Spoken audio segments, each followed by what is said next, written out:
एक बार की बात है, एक राजा सुबह सुबह ब्रह्म मुहूर्त में अपने घर से निकले मॉर्निंग वॉक में। है ये गजब की बात कि एक अन्न की तलाश में सुबह निकलते हैं और एक अन्न पचाने के लिए घर से निकलते हैं। राजा सुबह सुबह मॉर्निंग वॉक पे निकले तो एक फकीर भी घर से अन्न की तलाश में निकले।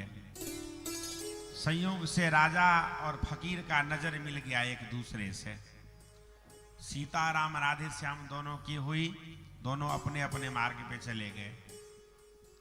राजा साहब जब मॉर्निंग वॉक करके जब अपने घर गए, स्नान किया, स्नान करने के बाद ठाकुर जी की पूजा किए, उसके पश्चात जब उनके आगे उनके सेवकों ने भोजन का थाली रखा तो उन्होंने भोजन को प्रणाम किया। प्राणाय स्वाहा, व्यानाय स्वाहा, समानाय स्वाहा, उदानाय स्वाहा।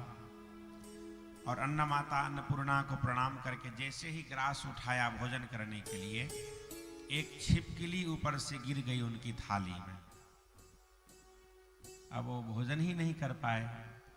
बोले आज किसका सुबह सुबह मुंह देख लिए कि आज भोजन भी नसीब नहीं हुआ। ऐसा कहते हैं लोग कि आज किसका मुंह देख लिए, दुकान पे बोहिनी बढ़िया नहीं हो रहा, दुकान चल नहीं रहा है, बोहिनी लगता है बढ़िया नहीं हुआ। भगवान भी बोले हैं, केवट का प्रसंग अभी आएगा।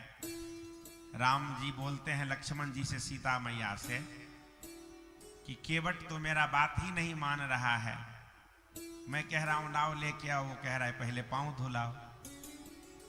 लगता है बोहिनी मेरा ठीक नहीं हुआ। तुमको भी मना किए थे लक्ष्मण, बल में साथ नहीं चलो, तुम भी चले। सीता जी आपसे भी मना किए थे कि साथ में मत चलो, आप भी चली। तो उस समय मेरा बोहिनी खराब हो गया, इसलिए ये बात नहीं मान रहा है।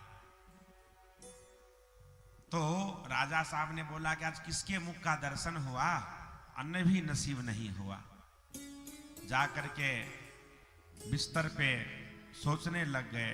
बोले ओहो, आज तो उस फकीर बाबा के दर्शन हुआ था, उसका मुंह बड़ा अपशगुन है। जो कोई भी उसके मुंह का दर्शन करेगा उसके साथ अप्रिय घटना घट सकती है। राजा ने आज्ञा दे दिया कि नगर में जहां कहीं हो उनके पकड़ के लाओ और उनको हाथी से कुचल दो। वो फकीर बाबा को ढूंढा गया, ढूंढ के लाया गया। बोले आपकी कोई अंतिम इच्छा है तो बताओ। राजा साहब ने आपको हाथी से कुचलवाने की आज्ञा दी है। बोली हमारी गलती क्या है? तो सुबह सुबह राजा साहब आपके मुंह का दर्शन किए, आपका मुंह अपशगुन है, उनको अन्न नसीब नहीं हुआ।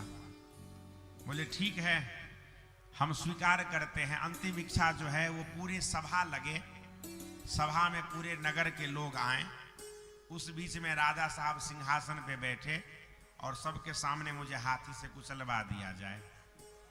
ठीक है, पूरे नगर के लोग आए, सबको बुलाया गया। राजा साहब स्वर्ण सिंहासन पर सामने विराजमान हुए और उस फकीर से बोला गया अंतिम इच्छा बोले।